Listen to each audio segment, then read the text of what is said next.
আমি অ্যাপ্লাই করার 14 দিনের মধ্যে জাপানের ভিসা অ্যাপ্রুভাল পেয়েছি এবং আমি অ্যাপ্লাই করেছি দুবাই থেকে। আমি থাকি আবুধাবিতে। তো এখন বাংলাদেশিদের জন্য একটা সুখবর হচ্ছে, সমস্ত বাংলাদেশিদের জন্য, যে খুব সহজে জাপানের ভিজিট ভিসা পাওয়া যাচ্ছে এবং খুবই সিম্পল ডকুমেন্ট দিয়ে। ব্যাংক স্টেটমেন্টও অত ভারী কোনো ব্যাংক স্টেটমেন্টের দরকার নাই, অল্প অ্যামাউন্ট ব্যাংকে থাকলেই আপনি এই ভিসা পেয়ে যেতে পারেন। স্পেশালি যারা মিডল ইস্টে থাকেন খুব সহজে ভিসা পেতে পারেন। এই ক্ষেত্রে আপনার যেটি দরকার সেটি হচ্ছে আপনার প্রফেশন, আপনি যে জব করেন এটি একটু ভালো প্রফেশন হতে হবে। যেমন আপনার ভিসায় যদি ক্যাশিয়ার বা অ্যাকাউন্টেন্ট, সুপারভাইজার বা রেস্টুরেন্ট ম্যানেজার এগুলো থাকে, তাহলে ভিসা পাওয়ার জন্য খুবই সহজ।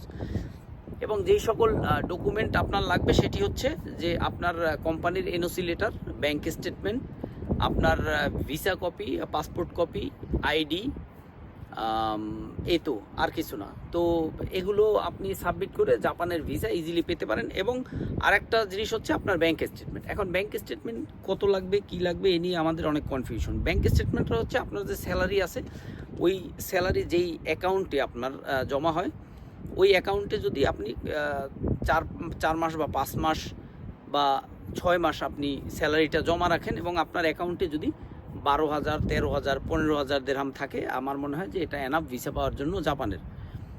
তো এগুলো থাকলে আপনি ভিসা পেতে পারেন। এবং আরেকটা জিনিস হচ্ছে যে ব্যাংক স্টেটমেন্টের ক্ষেত্রে এখন জাপানের যেটা নতুন নিয়ম করেছে সেটা হলো যে ব্যাংক স্টেটমেন্ট আপনার ওরা অনলাইনে যে ব্যাংক স্টেটমেন্ট, আপনি যেমন আপনার মোবাইল ব্যাংকিংয়ের যে অ্যাপ্লিকেশন আছে আপনার মোবাইলে, ওই অ্যাপ্লিকেশনের মাধ্যমে আপনি যে স্টেটমেন্টটি পাবেন সেটি দিয়ে আপনি ভিসার জন্য অ্যাপ্লাই করতে পারবেন।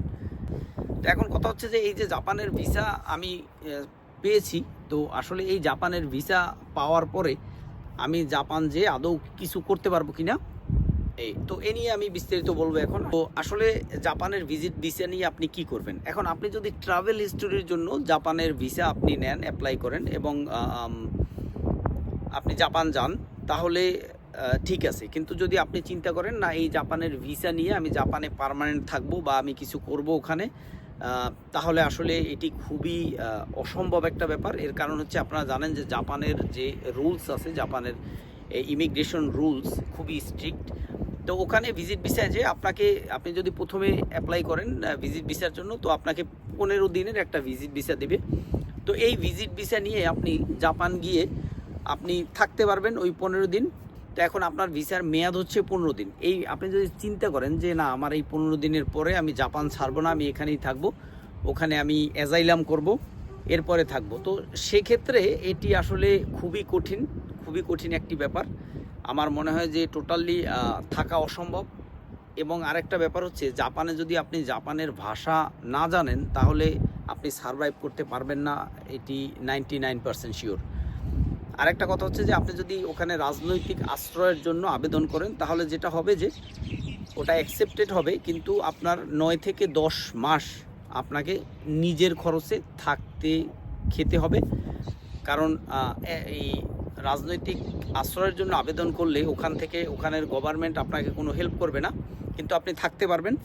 এবং এই 9-10 মাস আপনি কোনো কাজ করতে পারবেন না। তো 9-10 মাস পরে আপনাকে ওখানকার যে গভর্নমেন্ট আছে তারা আপনাকে ওয়ার্ক পারমিট দেবে। তো এখন কথা হচ্ছে, আপনারা যদি চিন্তা করেন কেউ, না ঠিক আছে আমি যাব এবং আমি ওখানে 9-10 মাস সারভাইভ করব নিজের খরচে, এরপরে ওয়ার্ক পারমিট নিয়ে তারপরে কাজ শুরু করব, সেটা করা যায়। কিন্তু আসলে তারপরেও অনেক চ্যালেঞ্জ আছে সামনে। যেমন আপনি জাপানের ভাষা খুবই ইজি না, হ্যাঁ, মোটামুটি কঠিন বলা চলে একটা ভাষা। তো আপনি যদি ভাষা না জানেন আপনাকে কেউ চাকরি দেবে না। তো প্রথম কথা হচ্ছে যে আপনার ভাষা সম্পর্কে জ্ঞান থাকতে হবে। আপনি যদি ভাষা জানেন এবং আপনার যদি ওখানে পরিচিত কেউ থাকে সহায়তা করার জন্য, সেক্ষেত্রে আপনি জব পেতে পারেন ওখানে এবং চাকরি করতে পারেন। কিন্তু সমস্যা যেটা হচ্ছে সেটা হলো যে আপনি দেশে যেতে পারবেন না, এবং আপনি যদি একবার দেশে যান তাহলে আর জাপানে ফেরত যেতে পারবেন না। তো আপনি এই অ্যাজাইলাম নিয়ে 4 বছর 5 বছরও থাকতে পারবেন, কিন্তু কথা হচ্ছে যে এই 4-5 বছর পরে আমার কি ওখানে লিগ্যাল হওয়ার কোনো পসিবিলিটি আছে কি না। আসলে সেটা খুবই কঠিন। অনেকে 7 বছর 8 বছর, ইভেন ওখানের মেয়ে বিবাহ করেও অনেকে লিগ্যাল হতে পারছে না। জাপান নিয়ে সবারই একটা মোটামুটি ভুল ধারণা আছে যারা জাপান যেতে চাই, স্পেশালি আমরা যারা মিডল ইস্টে থাকি। কিন্তু জাপান হচ্ছে খুবই উন্নত দেশ এবং ওখানে জীবনযাত্রা খুবই ভালো যদি আপনি লিগ্যাল উপায়ে ওখানে যেতে পারেন এবং ওখানে চাকরি করলে ভালো মোটামুটি স্যালারি পাওয়া যায়। কিন্তু আপনারা যদি চান যে আমি ভিজিট ভিসায় যে তারপরে ওখানে ইলিগাল হব এবং পরে লিগ্যাল হব এবং কাজ করব, আসলে এই চিন্তা কেউ করেন না, কারণ জাপানে সারভাইভ করা খুবই কষ্ট। অন্যান্য ইউরোপের যে কোনো দেশে বা অন্যান্য দেশে সারভাইভ করাটা যেমন সহজ, কিন্তু জাপানে সারভাইভ করাটা তার চেয়ে খুবই কঠিন। তো আপনাদেরকে বলবো, আপনারা যদি ট্রাভেল হিস্টোরির জন্য জাপান যেতে চান তাহলে আপনারা অ্যাপ্লাই করতে পারেন। এবং আরেকটা কথা বলি, খরচের কথা। আসলে জাপান অ্যাপ্লাই করার জন্য, ভিসা অ্যাপ্লাই করার জন্য কোনো খরচ নাই, শুধুমাত্র বিএফএস এর চার্জ আছে যেটা 100 দিরহাম। এখন আপনি যদি নিজে সব কিছু ফিল আপ করতে পারেন অনলাইন থেকে ফর্ম টর্ম নিয়ে, তাহলে আপনি শুধুমাত্র 100 দিরহামে জাপানের ভিসা পাইতে পারেন। কিন্তু আপনার যদি এই সম্পর্কে কোনো আইডিয়া না থাকে, সেক্ষেত্রে আপনি যে কোনো ট্রাভেল এজেন্সির হেল্প নিতে পারেন। তো ওরা হয়তো 400-500 দিরহাম এরকম নিতে পারে। তো সেক্ষেত্রে আপনি বলতে পারেন অ্যাপ্রক্সিমেটলি 5 থেকে 700 দিরহামের মধ্যে আপনি জাপানের ভিসা পেয়ে যেতে পারেন। আরেকটা ব্যাপার হচ্ছে, জাপানের ভিসা পাওয়ার পরে আপনি যদি জাপান যেতে চান, সেক্ষেত্রে একটু চিন্তা ভাবনা করে অ্যাপ্লাই করবেন যদি আপনি ট্রাভেল হিস্টোরির জন্য যেতে চান। কারণ জাপানের এয়ার টিকিট যেটা প্লেন ফেয়ার, এটা একটু এক্সপেন্সিভ এবং ওখানে হোটেল টোটেল যা আছে তা এগুলো খুবই এক্সপেন্সিভ। তো এই কারণে আপনি ট্রাভেল হিস্টোরির জন্য যদি যেতে চান, তাহলে মিনিমাম আপনার 6 থেকে 7,000 দিরহামের একটা বাজেট নিয়ে তারপরে যেতে হবে।